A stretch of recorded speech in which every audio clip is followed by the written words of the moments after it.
આગામી લોકસભાની ચૂંટણીનો કાર્યક્રમ જાહેર થઈ ગયો છે. 12મી એપ્રિલથી ગુજરાતમાં ઉમેદવારી પત્રોની પ્રોસેસ ચાલુ થશે અને 7મી મે ચૂંટણીની હાથ ધરવામાં આવશે. ચૂંટણી જાહેર થયા બાદ તુરત જ આપણે મીડિયા સેન્ટર તો કાર્યરત કરી દીધેલું હતું. આજે અમે મીડિયા સેન્ટરની મુલાકાતે આવેલા છીએ. મીડિયા સેન્ટર પર સૌ પત્રકાર મિત્રો અને પ્રિન્ટ મીડિયા, ઇલેક્ટ્રોનિક મીડિયાના મિત્રોને મળીને ખૂબ આનંદ થયો. આપણે જિલ્લામાં મુક્ત અને ન્યાયી ચૂંટણી યોજાય એ માટેના તમામ પ્રયત્ન કરશું. અમારી જિલ્લા મશીનરી અલગ અલગ રિવ્યૂ બેઠકો ચાલી રહી છે. ગઈકાલે અમે 19 નોડલ ઓફિસરોની મિટિંગ પણ અમે લીધી. આવતીકાલે અમે અમારા સાથે ARO સાથે પણ રિવ્યૂ બેઠક કરવાના છીએ.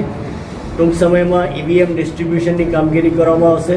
સાથે સાથે સ્ટાફ રેન્ડમાઇઝેશન કરી અને સ્ટાફની ફાળવણીની પણ કામગીરી કરવામાં આવશે. અલગ અલગ તબક્કાઓમાં જેમ જેમ કામગીરી થતી જશે એમ તમામ મિત્રોને જાણકારી પણ આપવામાં આવશે. હેલ્પલાઇન નંબર ચાલુ થઈ ગયેલા છે અને આપણે સી વિજિલ કમ્પ્લેન્ટમાં પણ 10 કમ્પ્લેન્ટ આવી હતી. એ કમ્પ્લેન્ટ પણ આપણે એનો નિકાલ કરેલો છે. આપણે ડિફેસમેન્ટ ઓફ પ્રોપર્ટી એમાં પણ 72 કલાકની અંદર પોસ્ટર, બેનર અને જે સ્ટીકર્સ હતા એ બધું ઢાંકી દેવાની કામગીરી પૂર્ણ કરી દીધેલી છે.